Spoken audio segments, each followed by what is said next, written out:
Bonjour à tous, bienvenue pour cette nouvelle vidéo de présentation de la rentrée littéraire 2024.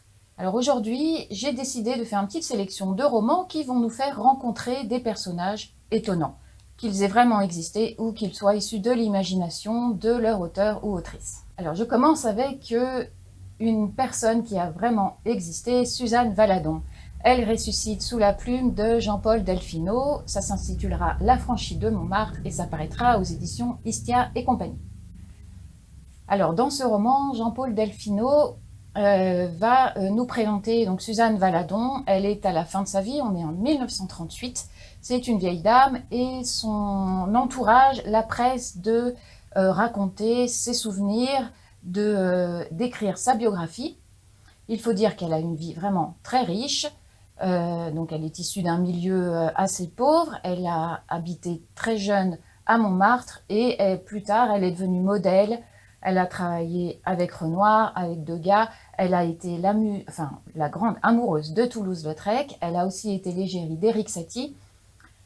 C'est une dame vraiment importante. Et elle a été peintre aussi surtout. Et pour une femme à cette époque, ça a été assez difficile de percer. On l'a un petit peu oubliée à la faveur du succès de son fils, peintre lui aussi, Maurice Utrillo. Alors Jean-Paul Delfino va nous la dépeindre donc à la fin de sa vie. C'est une vieille dame un petit peu indigne, il faut dire, mais c'est un personnage vraiment étonnant. Elle a toujours été très libre, très indépendante, un vrai caractère, et la plume gouailleuse de Delfino nous l'a fait vraiment entendre, et on est vraiment plongé dans le Montmartre de la fin du 19e siècle et du début du 20e siècle. Le deuxième roman dont je voudrais vous parler parle aussi d'une personne qui a vraiment existé, qu'on connaît tous, mais qu'on connaît très mal. Il s'agit d'Émile Coué, l'inventeur de la fameuse méthode Coué.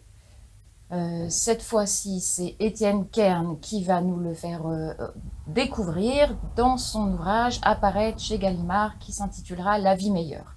Alors Émile Coué, c'est vrai qu'on le connaît pour sa méthode. Aujourd'hui, on l'évoque souvent avec un petit sourire en coin. Mais il faut savoir que au début du siècle, quand ce pharmacien a écrit son livre sur cette méthode et l'a fait connaître au monde, en fait, il a eu énormément de succès. Il a été accueilli même aux États-Unis où il a fait des conférences. Il a fait, enfin voilà, il a fait vraiment un triomphe. Il a bien sûr, de son vivant aussi, été un petit peu moqué et vilipendé. Mais c'est une méthode qui a tout de même aidé des gens. Et Étienne Kern, en fait, dans son roman, c'est pas vraiment une biographie. Il va nous raconter Émile Coué en y insérant des petites considérations personnelles et s'interroger en fait sur qu'est-ce qu'a été la vie de cet homme qui a été précurseur du développement personnel et qui, sans doute comme tout le monde, a une vie qui a eu ses joies, mais aussi ses peines et ses déceptions. C'est une personnalité à découvrir. Étienne Kern, il avait déjà fait un livre étonnant sur le premier saut en parachute depuis le premier étage de la Tour Eiffel. Si vous vous souvenez de ce roman, jetez-vous sur La vie meilleure chez Gallimard.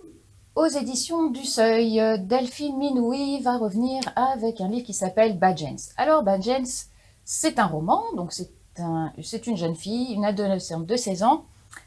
Elle est donc Delphine Minouy l'imagine, c'est un personnage de fiction, mais pour la créer, elle s'est inspirée de nombreux entretiens qu'elle a eus avec de vraies jeunes filles iraniennes, puisque Badgens est une jeune adolescente, donc je l'ai dit, de 16 ans, qui est iranienne. Elle est prise dans le mouvement Femme, Vie, Liberté, et elle est prise dans une manif et elle va se remémorer en fait un petit peu ses souvenirs de jeune femme, ses rapports avec son père, ses rapports dans cette société patriarcale, ses rêves d'adolescente qui ressemblent un petit peu aux rêves d'adolescente du monde entier. C'est un très court roman, très efficace, qui va nous faire découvrir la réalité des Iraniennes de cette société.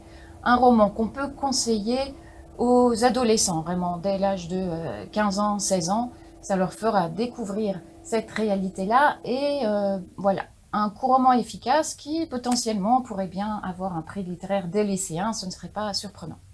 Et enfin, la personnalité sans doute la plus étonnante de cette sélection, c'est le personnage fictif, cette fois, de Maud Ventura qui va revenir aux éditions L'Iconoclaste avec un livre intitulé Célèbre. Maud Ventura, son premier roman s'intitulait Mon mari, on l'a énormément conseillé, il a eu beaucoup de succès. Et elle revient alors avec un livre qui est assez semblable en fait. On va être dans la tête d'une jeune femme qui s'appelle Cléo et qui est obsédée elle aussi, non pas par l'amour comme dans le premier roman de Maud Ventura, mais obsédée par la célébrité, le fait de devenir célèbre. Donc, au début du roman, Cléo est petite fille, elle est issue d'un couple franco-américain, elle grandit en France, une famille tout à fait équilibrée, elle est entourée d'amour. C'est une petite fille très intelligente, brillante, et qui se dit vraiment très tôt qu'elle a envie de percer dans le monde de la musique. Et elle va tout mettre en œuvre pour cela dès son plus jeune âge. Maud Ventura a vraiment le chic pour tirer le fil des obsessions de ses personnages. Ça donne des personnalités vraiment surprenantes, étonnantes, assez antipathiques, il faut le dire. Et au passage, Maud Ventura fait une critique, enfin une description assez acerbe du monde du show business et de la communication à l'heure des réseaux sociaux. C'est un roman que je conseillerais aussi volontiers aux jeunes de 15-16 ans qui sont un petit peu obnubilés par les stars.